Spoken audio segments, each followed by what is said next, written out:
Hello, everybody, and welcome. Really happy that you are here today to join us for lunch. We are very happy to have Greg Kihlström with us today, and we're kind of taking advantage of the fact that we're online and we can get people from across the country to come and spend time with us today. So we're thrilled to have Greg with us. Before we get started, I would like to thank our sponsors. Our sponsors have been a great friend to us, and we cannot thank them enough for everything that they do for us, which allows us to put on these events throughout the year. I would particularly like to thank Taylor Wellman, who is our host today from Financial Potion. If you have any video needs or live streaming event needs, please consider them. And if you need her contact information, I can get that to you. We just had a week ago our Spectrum Awards, and it was a pretty big deal because we broadcast from a theater and we were thrilled that it just went so beautifully well. And that was again hosted by Taylor. So thank you, Taylor. And then we really want to also thank our supporters these are the companies who employ the people on our board, and without them, we couldn't do what we do. So thank you. And I just would like to jump right into introducing Greg Kihlström. He is out of the Washington, D.C. area. So again, we're kind of taking advantage of the fact that we're on webinars right now and not in-person local events.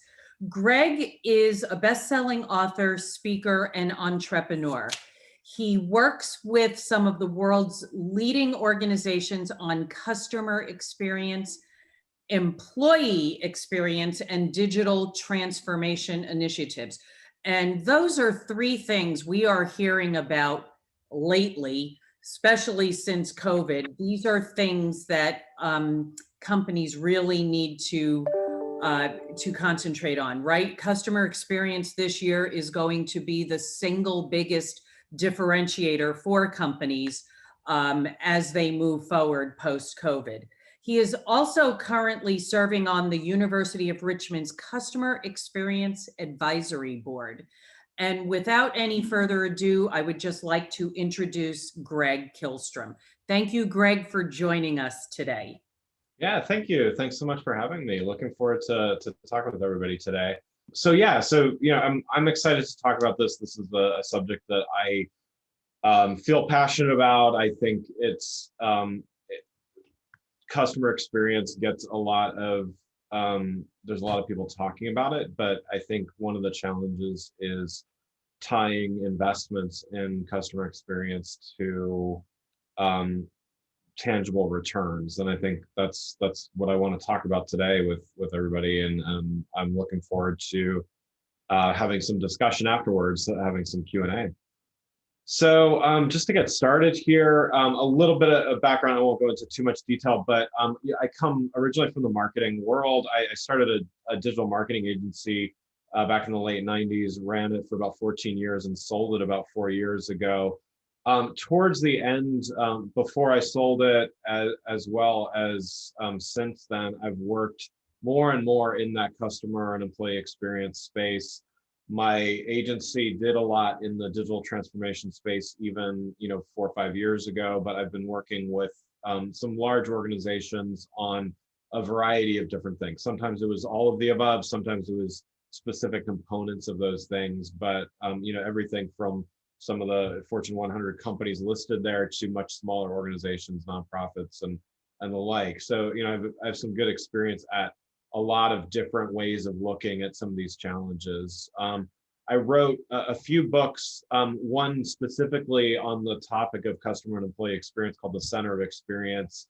I'll be talking about some ideas from that book as I go through this presentation as well. So let's get started. So the The idea here is what I call return on experience. And so there's, as I said, there's a lot of people talking about the importance of customer experience, the importance of employee experience. I think the premise that I'm going with here is that we can all agree that having a great customer experience is a great thing. So, I think there's a lot of books written about that, a lot of articles written about that.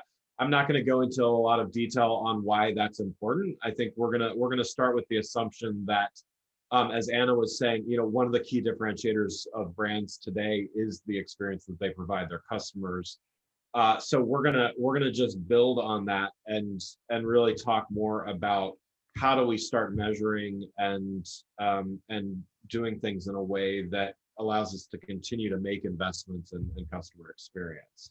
The fundamental thing here, again, just like the premise that I just talked about, is also the consumer and the customer aspect of this. Customers aren't waking up in the morning, for instance, I don't wake up in the morning wondering how Starbucks is doing and are they feeling okay or not. I wake up in the morning and I just need some coffee. I'm tired. I need caffeine.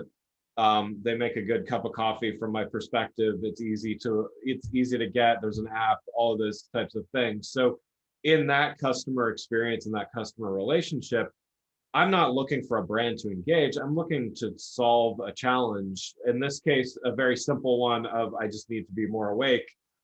It could be something much more important and dire in the healthcare arena. It could be a longer term thing. It could be a longer term B2B relationship.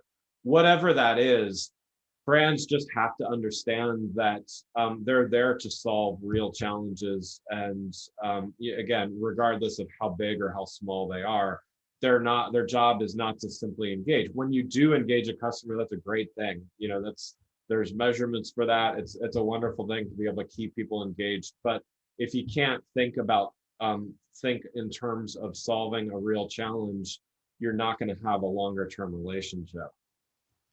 So, we look at this traditional marketing funnel, and while the sales process is, can be thought of in this very linear way, what it actually looks like in reality is something a lot more convoluted. And not only, the same steps are still technically there, but think about the buyer behaviors of someone could be walking in a store on their mobile device, comparing prices to, what's on the shelf to what's online, and then leave the store altogether, go home and buy it online on Amazon. And all of that is done across, an in-store experience, a mobile experience, and a desktop experience. And brands need to understand this as well. It's not, if only it were this simple of someone goes from one step to another, all on the same channel, all on the same device. Instead, we're talking about tracking across devices, across experiences, word of mouth, all sorts of interactions happening. And so not only was it difficult to track things when it was thought of as a much more linear process, it's become, to some organizations, it feels almost impossible to track when it becomes, so many steps in the process, so many different ways of interacting. It's not impossible, but it's, it might feel that way to many organizations. And so, to define customer experience, it's not just one of these things. It's all of these things and much more. It's not just the usability of your website. It's not just what happens when someone calls your customer service line. It's not your CSAT or your NPS scores.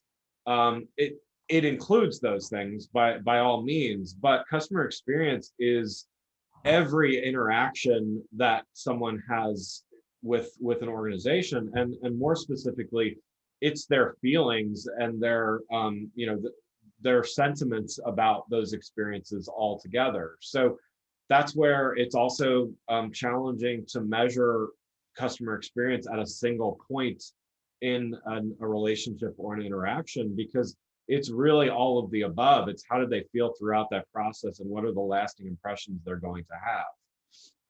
So return on experience is the return on investment when you make those investments in customer experience. So again, I don't think there's a single organization out there that is going to say the customer isn't important, or we shouldn't think about customer experience. But what return on experience is when you really make that investment, what are the returns that you're getting on it? Um, so why is return on experience so important? I'll go through a few points here. So as I said, there isn't an organization out there, maybe there is, but I highly doubt it, that isn't going to say that they love their customers. But how many are actually willing to put investments in making a better experience over short-term goals, profitability, other types of things like that? I think the same thing can be said about employee experience. We hear the stories about the organizations that actually do this, and there's several out there, but it's not all of the organizations out there. There's several that really stand out and have done that, have taken some risk actually in making investments in either their employee experience or customer experience, and or both, in order to do that. And the reasons why we hear about some of these organizations so much, I'll get to some of them in a minute, but is because they really do that. They put their money where their mouth is. They not only say they love their customer, but they make investments in it. And to go a step further, they wouldn't keep making those investments if they weren't able to justify the cost. And so we'll see some ways to look at that as well. The other thing to why return on experience is so important is that measuring this and making these investments, it helps the customer. And when we help the customer, it's kind of an obvious thing that I'm saying here, but when we help the customer, it helps the company. We have longer term relationships. We have customers that buy more, they buy more often, they refer others more often. And so when we start to measure this return on experience, we start seeing, okay, the customer experience not only is improving based on those initial investments that we make, but also it continues to improve because it's a fairly simple thing to say. If I invest $1 into something and I get $2 out, why wouldn't I invest $4 and get $8 out? It becomes much more easy versus saying, you know what, we should really treat our customers better, but I don't really know how it's helping the bottom line. I just kind of feel like it might. That's not a great argument when we have that. We might know we're right, and we might know that in the long term it's going to translate into better results. But if we're able to measure more quickly and easily, and justify this, we're going to have happier customers as well. Return on experience helps the company as well. So measuring this, it allows us to have a more holistic approach across the organization, because as we'll see, it's not just one person's job to make customer experience great. You may have a chief experience officer in your organization, you may have a CX team even, but it's not a single person's role within the organization. It's really a combination of a lot of people working across a lot of different disciplines to do that. And by doing this, it really helps an organization have what I refer to as a customer-centric culture. When people are aligned around a customer-centric culture, it means they're also aligned around a single goal. And I think that's also really important for the employees within a company to all be aligned around something that is positive and good, and again gives a great return to the organization. So the term that I use in my book, The Center of Experience, to kind of encapsulate the employee and the customer experience is brand experience. So if customer experience is the feeling that a customer has about every interaction they've had with an organization, employee experience is the same, only for an employee or even potentially a contractor.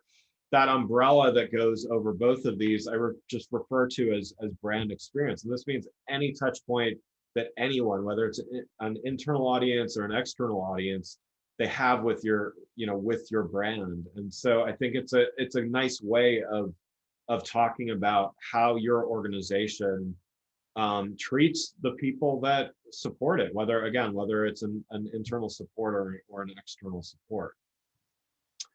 And so, customer and experience customer and employee experience are linked because there's some obvious ways. The picture here, for instance, when you have frontline employees, that's a really easy connection to make. Those are employees that are directly interfacing with your customers, whether it's in person, on the phone, even over email. They have a direct line. The tone that they use, the way that they interact, that has a direct impact on that customer's perception of your brand. But it doesn't just stop there. It's not just those frontline employees that might be talking with customers. Think about if you're in a technology company, if you create a SaaS platform for customers, if the product engineers don't actually understand the problem that they're solving and the customers that they're solving the problem for, how can they possibly create the best possible customer experience? They might technically check the boxes and solve the problem and allow a customer to pay for a service, but if they don't truly empathize and understand what the customer is going through, they're not going to create as great an experience. And so understanding, having employees' outcomes linked to customer outcomes creates this better experience for everyone. Even things like your accounting team, how they handle overdue invoices, the customer service team, that's kind of an obvious one as well, but there's so many examples of everyone in an organization has some kind of impact on what customers do. And when you truly embrace that as an organization, you're able to think more aligned. And again, that customer-centric culture allows everyone in the organization to start thinking and talking and problem solving along the same lines. It gives everyone a common goal to work towards. So some other brand experience considerations. I think over the last over 12 months now, over the last 15 months plus with COVID, we've seen so many organizations need to adapt to change. So, whether you're a restaurant that had to quickly pivot to delivery and takeout orders, anyone in the hospitality industry had to make some massive changes. In the office world, whether you did remote work or if you're starting to return to the office or have been in the office for a while, that adaptivity to change is something that affects both customers and employees as well. How we look at offline and online interactions. Again, the hospitality example here pulled up, but when someone books a hotel, for instance, many times they're booking online, but when they get to the hotel, it's a whole different experience sometimes, right? So understanding the customer experience needs to cross that gap between someone starting their experience either online or offline, and then how do we keep brand consistency even regardless of the device or the medium or the channel, or whether they're in store, out of store, all of those types of things. How can we keep that consistency for the customer, regardless of where they're accessing or interacting with our brand from? Frontline workers, I mentioned this briefly before, but just that's another key thing here is if you're a company that has those, whatever their role might be, just what is the experience that they're providing for your customers, and is it consistent with everything else that the customer is interacting with? Is it consistent with the way that you talk on your website or on social media, or is the frontline worker at the receptionist at a desk talking the same way as somebody on a customer support line and everything? So that consistency is so key. Loyalty and personalization, again, another one that some industries do this more than others, but how you personalize, the thing with personalization is customers are not only they've come to expect personalization. It's not a nice to have. 5, 6, 10 years ago, personalization was kind of a nice to have in some cases, but now people have come to expect. They're actually, if they don't receive personalized communications, they're turned off. They might not buy from you again. And so how do you how do you create that level of personalization for customers to enhance that customer experience? And if you can reward loyalty, all the better to really reward those customers to keep them coming back.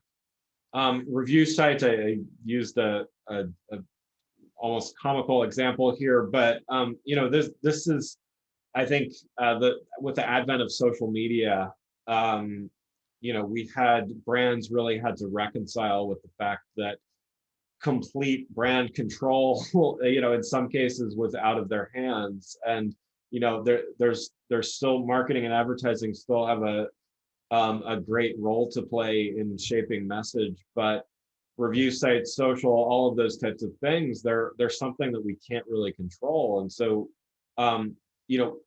creating a great customer experience means being able to translate it into something that people, even if they have a substandard experience, they don't weaponize social media and review sites against you, that they still see some kind of value in the experience, and they don't write this one-star review and things like that.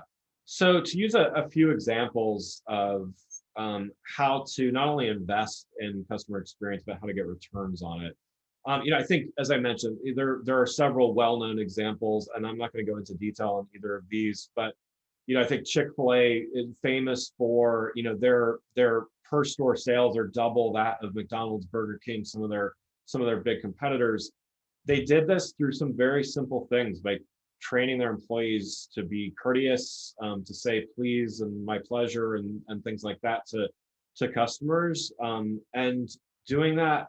Again, they were able to see tangible financial returns. Southwest Airlines, same thing. Their mantra was to take care of their employees first and let the employees take care of the customers.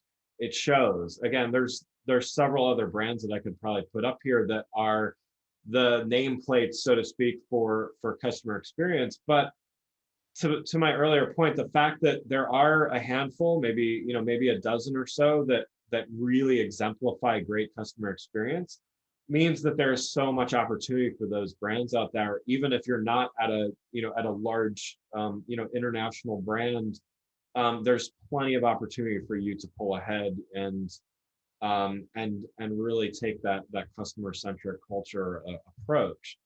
So a couple other examples here. So for my podcast, I interview a lot of customer experience experts, and so I interviewed the former CXO at TGI Fridays, and here is a brand in a very competitive space, and and in some particular challenges, particularly over the last year.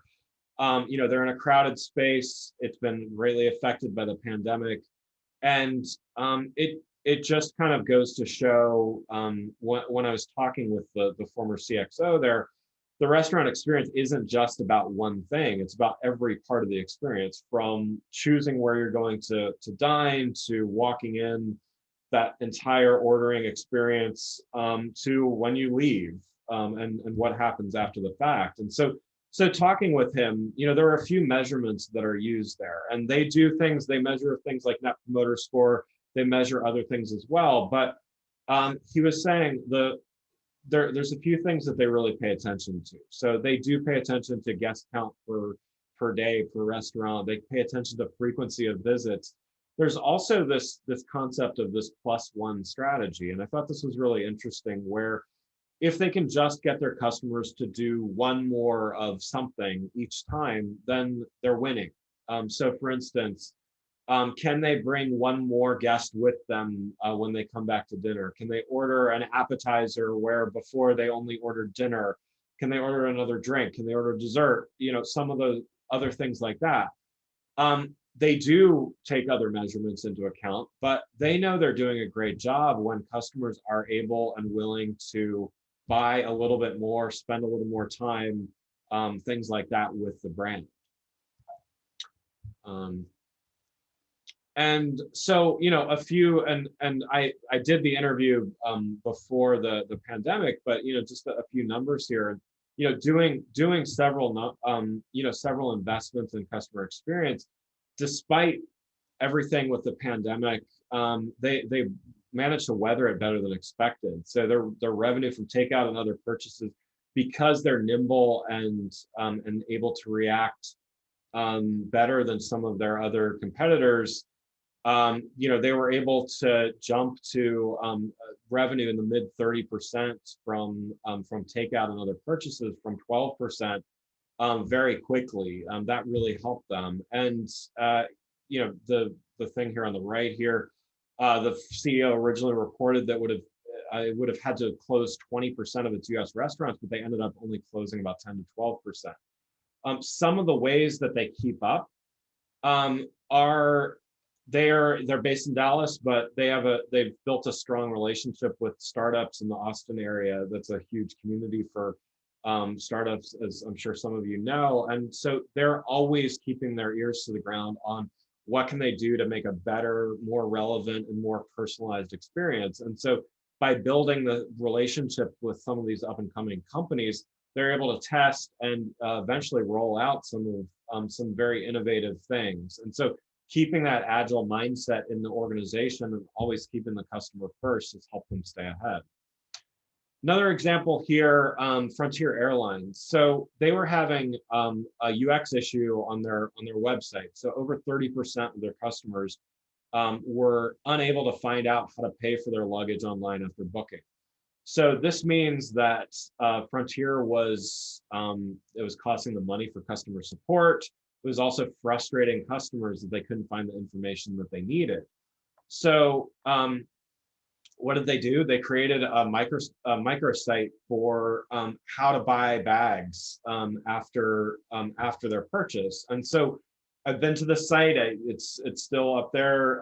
If you want to check it out after this presentation, it has a lot of information on baggage, but it solves problems. It solves a very practical need. Frontier was measuring. They were seeing what was frustrating customers, where were they spending their time on customer support and customer service where they didn't necessarily need to, and they created a solution. And it cost a little money to build a microsite, but in the end, they had a 70% decline in web feedback mentioning luggage.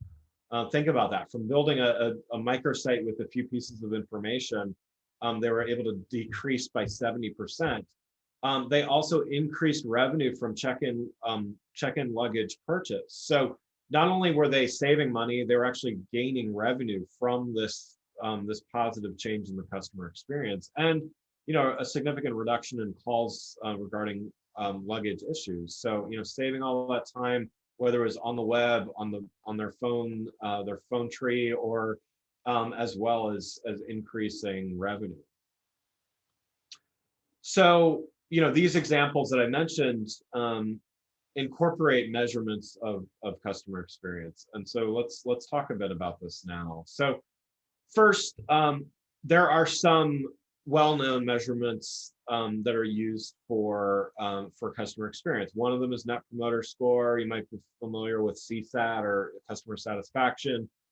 I will say all good methods of measurement, and they certainly have their place. They've been vetted. There's been studies done that have shown correlations to various aspects of customer experience. While with that being said, they don't tell the whole truth, and they don't necessarily predict everything that you might need to know about customer experience. And so Net Promoter Score, if you're not familiar with it, I'm sure you've seen the little survey that pops up after you've shopped online or taken some action of how likely would you be to recommend this company or this product or this service. It's a good measurement of some things. It's a good measurement of your feelings and your feelings at a certain point in time, but it's not measuring every step through the process. It's not always a great indicator of whether you're actually going to buy again. It does, again, measure your feelings at that point in time that you're measuring, that you're answering the survey. But we really need to find better ways and more accurate ways of measuring customer experience throughout the journey. And so, if you can see my cursor here, the Net Promoter Score survey is generally given after the purchase step in the journey. And so, whatever your journey looks like, everybody has a different naming convention for the steps in their process, and sometimes it's 4, sometimes it's 5, whatever the case may be. Customers go through a process, they get to purchase, and then they go through what I like to call the activation phase, which means, they've bought, but let's keep them engaged. Let's either keep them buying if you offer something that can be bought again or subscribed to, or things like that, or can we engage them to refer others, and just kind of keep them in this cycle here. In order to do this, and in order to make this as effective as possible, we kind of need to understand what's going on at each of these stages. If we have a huge drop off at the first stage of the journey, giving them a net promoter score survey at the end here is not going to tell us why we're losing so many people between the first and second stages of the journey. And so we get into the need for real-time insights or measurement along the way, and really trying to understand how can we measure this along the way. We can't necessarily ask, we don't want to necessarily load them up with surveys at every step in the process. Survey fatigue, it's a real thing. Customers, they're willing to answer some questions, but they're not going to necessarily want to answer every single action they make. And so we need better ways and a multitude of ways to kind of look at the customer experience. And so the way that I look at things is, there are 2 main categories and 4 subcategories that are within those of ways that we can look at measurement of customer experience. So there are external measures. These are things that we are measuring the customer. There are internal measures. So just to start, the external measures, there are quantitative things that are, anybody that does research knows quantitative, qualitative. So, the quantitative things like how many widgets did they buy? How long were they on the website? Things like that. How many times did they go to the website before they bought? How many times did they go in the store? So on and so forth. Qualitative things that could be, that could be focus groups, that could be NPS, that could be many different things throughout the process. These are, and both can be asked or measured at many different stages throughout the process. Again, we want to be careful how many times we ask people to fill out surveys, but quantitative measures can be measured throughout the entire process. We can measure that someone went to a certain place, or opened an email, or texted on their mobile device, or made a phone call to a customer service hotline. So we're able to measure those things. We're able to measure what happens when and how often.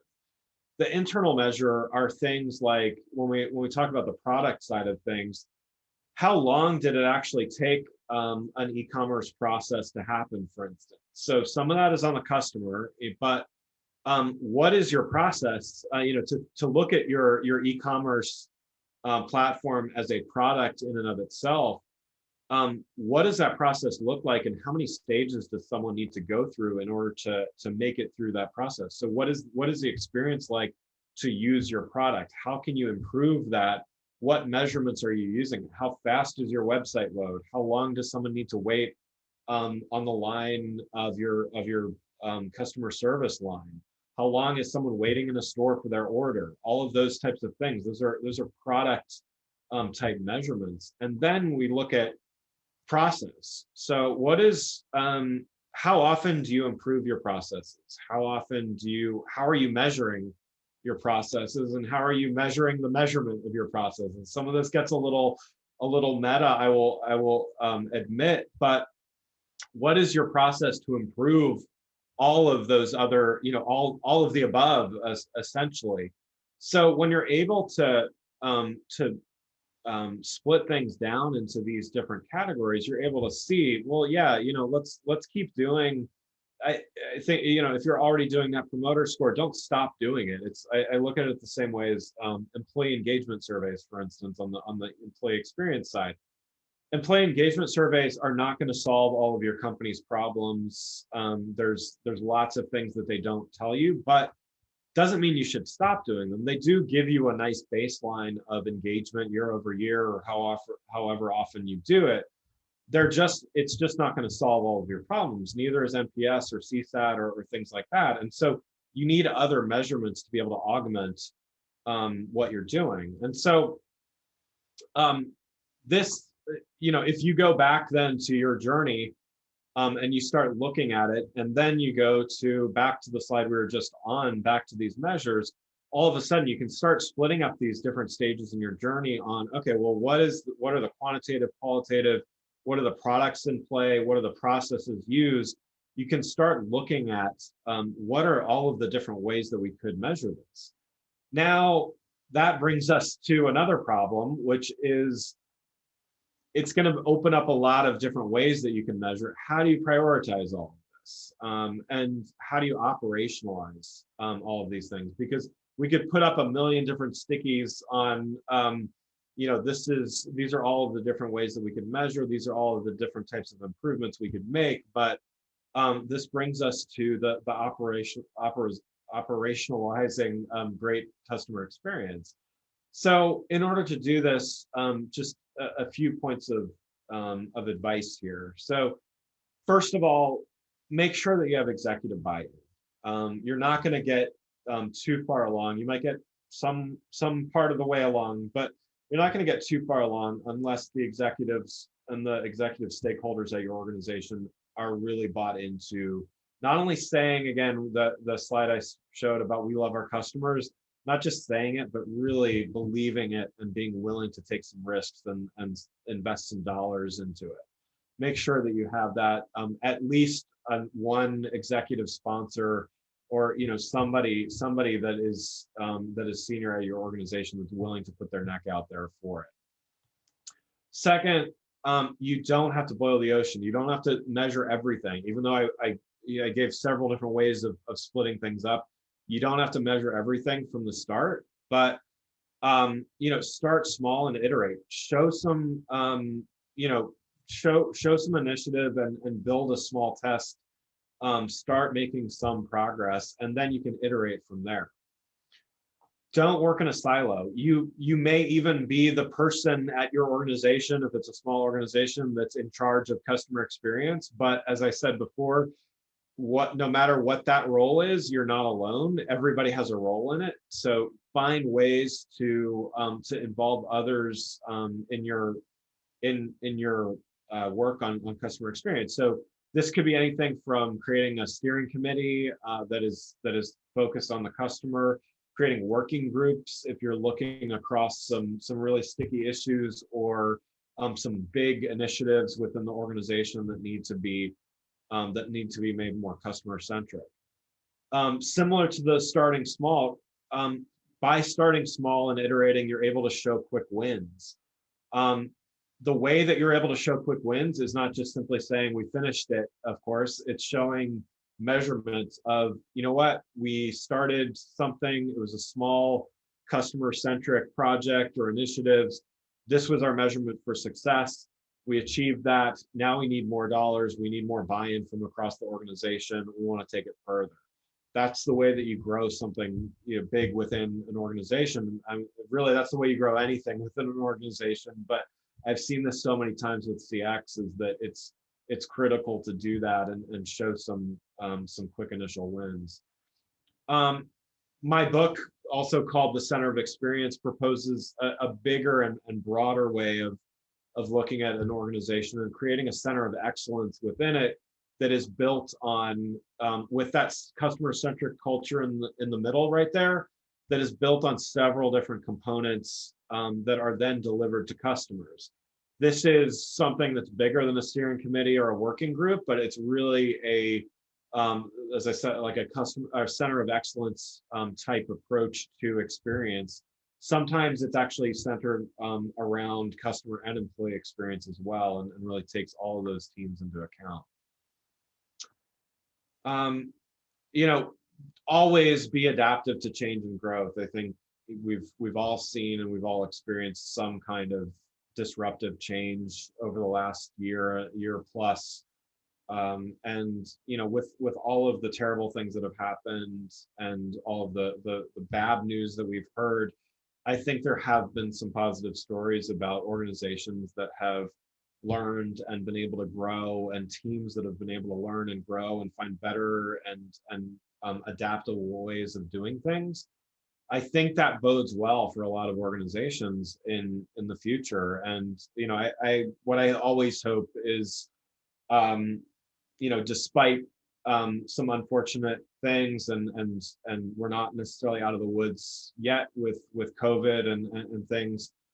Despite that, I think there's positive possibility for organizations to get better, for people to learn how to work better together, to be able to have more flexibility and freedom to be able to work when and how they want, as well as for customers to get better experience in ways that they might have wanted, but companies weren't quite as adaptive as they were in the past. And so I see this, companies have been put to the test, and a lot have pulled through and really shown that they can adapt to change and growth. And so I would hope that one of the big takeaways from this as well is that there is, if we take that iterative mindset, if we're able to work together across organizations, or across teams within our organization, we will be able to see things more from the customer-centric perspective and improve that customer experience. And when we do that, there's going to be positive change for everybody. So one last thing before I open to questions, just a few things here. I invite everybody to listen to my podcast. It's a weekly show. It's on most major podcast outlets, called The Agile World. I talk with customer and employee experience leaders, as well as many others, about their challenges and how they adapt. So I welcome you to subscribe. And as I mentioned, I've got a few books. The Center of Experience is the one that's most directly related to this topic, but have written in a few ways about customer experience and really the customer-centric approach. So with that, I'd love to answer any questions that anybody has. Awesome. Well, first of all, thank you so much, Greg. This was such great information, and I definitely have a few questions, and I'm going to ask that some, still think about questions at this time. Still feel free to put some questions in the chat. And before we actually jump into questions, you're going to see on your screen here in a moment a poll. If you could please just take a few moments to complete that poll. There's about 4 questions on there, so you need to make sure you scroll down and answer all 4 questions, and then you'll be able to press on submit. So if you could just take a few moments to fill that out, that'd be much appreciated. Okay, Greg, my first question for you is really, what is the top action to take to operationalize customer experience?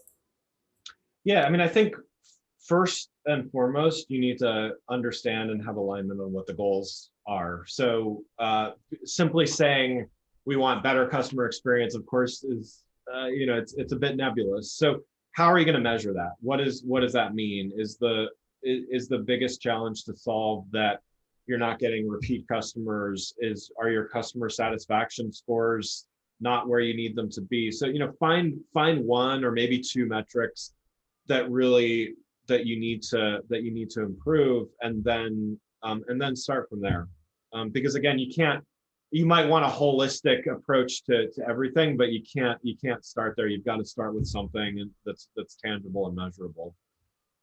And you mentioned that you should really, review your own internal process in order to find those holes and find areas that you can improve on. How often do you feel people should review their process? Is this something you do quarterly, just once a year, every 2 years? What would be your suggestion for that?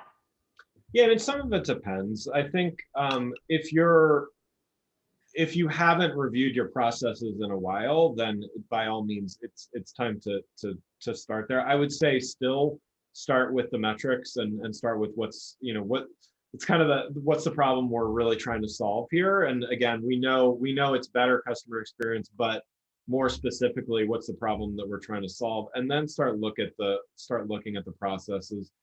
I would say often what I've found when there's a big customer experience problem, there is often an employee experience challenge as well. And the two have a very interesting relationship to one another. It's not necessarily that if you have a bad customer experience, you're going to have a bad employee experience, and or vice versa.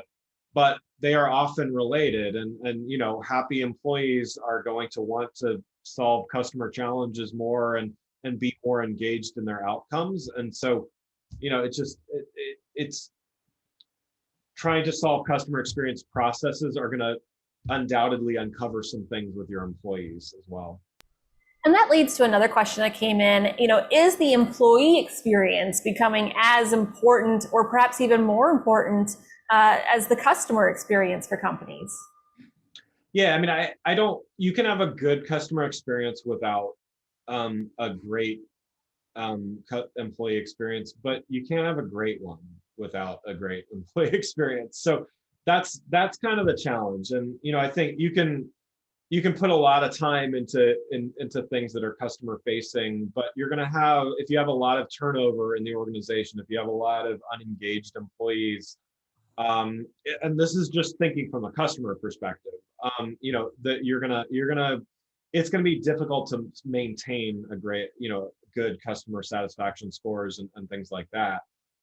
That doesn't even take into account the cost of hiring new employees, training new employees, and just the cost to your high performing employees when there is just a bad culture, or just let's even say less than great culture within the organization. And so there's a cost there. And it's, as I said, I wish it were a direct one-to-one with customer experience, because it would probably be a little easier to solve, but it's so closely related that a lot of organizations start first with employee experience. And then, I mean, Southwest Airlines, again, I think is a great example of, they take a lot of care with customer experience, but they start with employees, and they know if their employees aren't happy, they're never going to have those happy customers. I think that's a company and they've been doing this for decades. You know, it's not like they just recently invented this. They've been doing this for decades, and it always surprises me that there aren't more companies like that when there are some really, really good examples out there. Excellent. And I'm just going to, before we jump into the next question, I see that only 3 people have participated in our poll so far. So please make sure you take a moment to participate in that poll. It's 4 simple questions. Just complete all 4 questions, press submit. And we really appreciate it because it's going to help us make better decisions for future programming. So if you have not already participated in the poll, please take a moment to do so. So, you know, okay, so we have a common goal. We come up with the goal. How do you get the different departments to put that same level of effort into the initiative?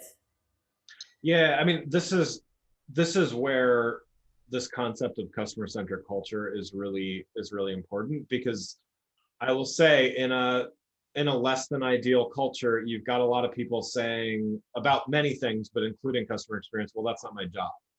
You know, to me, when I hear that coming from someone, because I work in both employee and customer experience, but when I work internally with teams, when I hear someone say, it's not always those exact words, but when I hear someone saying things like that, I know, okay, we've got a culture issue here of people not working as a team, people not seeing that the customer is everyone's responsibility. Not to, again, you could have a chief experience officer and that is their job. They could have 10, you know, they could have 100 people on their team even, but those are still not the only 100 people that are responsible for happy customers. And so, yeah, I think starting culturally, you know, within an organization, that almost always starts with leadership. It almost always starts at the top of saying, okay, listen, we've got to get leadership aligned. Everybody's got to be centralized, aligned around the customer. Their job it may feel unrelated, but that's part of the problem we're going to solve too, because we've got to make everyone see that their role is actually, it may not be customer facing, but it's customer centric. Excellent. And then for those companies that concentrate on the Net Promoter Score, sometimes maybe too much, and you know, to the point that they don't concentrate on actually implementing great customer experiences, do you find that sometimes people lean on those too much? Yeah, and I feel like I wrote an article about this as well for Forbes, and I feel like I'm not trying to say that Net Promoter Score is bad. Again, like I was saying earlier, it's a it's a great way to show relative improvement or not over time. And so having a measure like that, just like the employee engagement score thing, I don't. Again, I have feelings about those as well as how effective they are in making change. But Net Promoter Score sees that whatever it is that you're using, it shows some relative gains or things over time and areas for improvement. It just doesn't show weaknesses in many areas of the customer experience, and it's not necessarily an indicator of a repeat purchase or other things like that. And so as long as you take it into, okay, we've been asking this question for the last 10 years, here's how we've gone year over year, or we're going straight up, you're doing something. If that score is going up, you're doing something right, no doubt about it. But you may have some other challenges, and what I wouldn't want an organization to do is be blinded by that score and saying, well, net promoter score is going up, but we've got this glaring issue of people dropping off earlier in the funnel or things like that because they're dissatisfied. When you ask someone at a certain step in the process, they're always happy. Well, that's great, but maybe they're just relieved they got through the process, and so they give a good score. Who knows? It could be a million different reasons why. Excellent, thank you. And that announcement I made only made one other person participate in the poll. I don't know who you are, so please, go ahead. There's still some people I know on this call who have not participated in the poll. Please do so. It really does help us, and we truly appreciate it. So another question that I have here, and actually the last question that I have in queue, so if there's any other question that you might be having that hasn't been answered, please, right now is the time to put it in the chat. So our customers in any industry at the point today that they expect exceptional customer experiences, or are they expecting really the opposite? And that's why organizations who do go above and beyond really stand out from the crowd. Yeah, so it's an interesting question. So there's a few ways to look at it. So I think I'll be a little indirect, but I swear I'll get to the point. There's a lot of organizations that are very focused on creating, let's call it exceptional or like wow moments and things like that. That's good. And I think for some brands, that's when you go to Ritz-Carlton and you're expecting a top-notch experience, I think that's a good way of looking at things. Most customers simply want to get on with their lives and don't actually, the level of effort put into creating a wow moment is not worth the return on that investment, so to speak. Helping someone, getting them through a process quickly, easily, and just having them not think about the process, having it just happen, is often enough to create a good customer experience. And I think that's it's not even that it's easier to do that. Sometimes it's very hard to get. I know banks struggle with different systems and logins, and something seemingly easy can be very, very technically complex to allow. But simply, creating an experience that that is easy is sometimes that's a win. And I think I might have lost the train of your question. Does that answer what? Yeah, I guess we were just really trying to see, how much should people really be focusing on creating that better customer experience? Because, is it something that people are really looking for, that extra special touch, that extra special, feeling when they go to a business, when they go to a restaurant? Do they want to have that Ritz-Carlton feeling everywhere? Or is it just something that when someone does do that, they stand out because it's not really expected?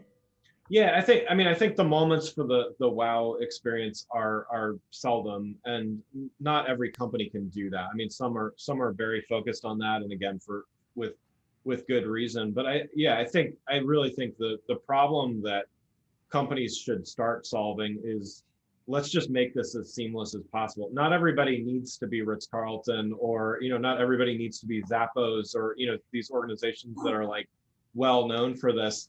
Sometimes it's just enough. Again, in the financial space, I think it's actually enough if you can actually do a transaction with your bank that it doesn't involve calling customer service. And I've worked enough in the financial services sector to appreciate that part, I guess. But so yeah, I mean, I think it's you know, it's really about, so the consumer is not actually thinking about having a wow experience, again, unless they're in certain instances, they're actually just wanting to live their lives and get on to what they were doing before their lives got interrupted with this challenge, whatever it was. And so but you know, I do know that customers are expecting personalized experience. That doesn't necessarily mean, you know, going above and beyond and stuff like that, but it does mean building systems and building methods in place where we're giving people things as quickly and easily as possible. Yep. Sometimes just knowing that the company you engage with provides great customer service every time, or a great experience every time, whether it's a wow moment or not, is the peace of mind you want and need. Because I have companies that I know that when I'm going to call them, I'm going to be on the phone for no less than 30 minutes, no matter what it is. So that's the exact opposite of what you're saying. So there's a big value in that too. But Yeah. Yeah. I also think there's such a low expectation these days that people have for customer service that even the smallest amount of attention you bring to it as a company or as a business makes such a big impact, and is such an easy way and low cost way of setting yourself apart from the competition. You know, Anna and I were texting in between here, you know, about a book Jay Bayer pushed out a couple of years ago, you know, about hugging your haters. And I remember having a conversation with him about the idea that, okay, so you shined up this little item here, but customer service has always been the thing. And it's always been the item that sets you apart. I remember working for Eddie Bauer back in the 90s when I helped open the first 5 stores in New York and New Jersey, and nothing mattered but customer service. So this isn't a new premise. It's just funny how people in their search for a way to set them apart are suddenly stumbling upon this, thinking that's like, oh, here's the new shiny object, when it's really not the new shiny object. Yeah, agreed. It's just something that should always have been Exactly. priorities. So thank you everybody for being here with us today. And Greg, thank you for that terrific presentation. You know, again, we've all learned and we've all heard that customer experience is something that we do need to think about. And I do want to just before we say goodbye, what I usually do, if this was an in-person event after the Spectrum Awards, if any Spectrum Award winners are in attendance, I usually point them out. So in today's presentation, Kara Hughes from Shasta Pools was here, and she won 2 awards, and Bree Gibson from Acre Inc. and PR and Marketing is here as well with us. So we want to congratulate them on their award too. So, you know, thank you for being here and congratulations on your award. We attending both events. And last thing, so again, just want to thank our sponsors. And if anybody has video needs, please consider giving Taylor Wellman, our host, a call. And if you need her contact information, I can give that to you. And again, our supporters, the companies that employ our board members, because again, we couldn't do what we do without them. And lastly, I would like to just remind everybody that August 12th, which is a Thursday. Now, please note, this is a different time than usual. It is going to be the lunchtime hour, 11:30 a.m. to 12:30.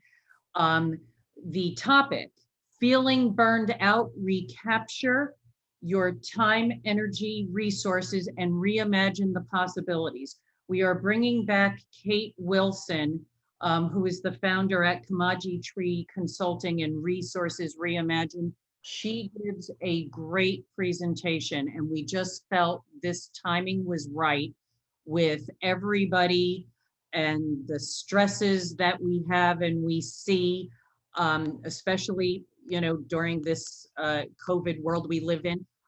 This is a great presentation to come to, and we hope we see you there. Otherwise, Greg Kihlström, thank you very much again for being here with us. We so appreciate it, and it was a great presentation. I will get the presentation and the recording to everybody, and hopefully we will see you on August 12th, everyone. Thank you, and have a great rest of the day. Thanks, everybody. Bye.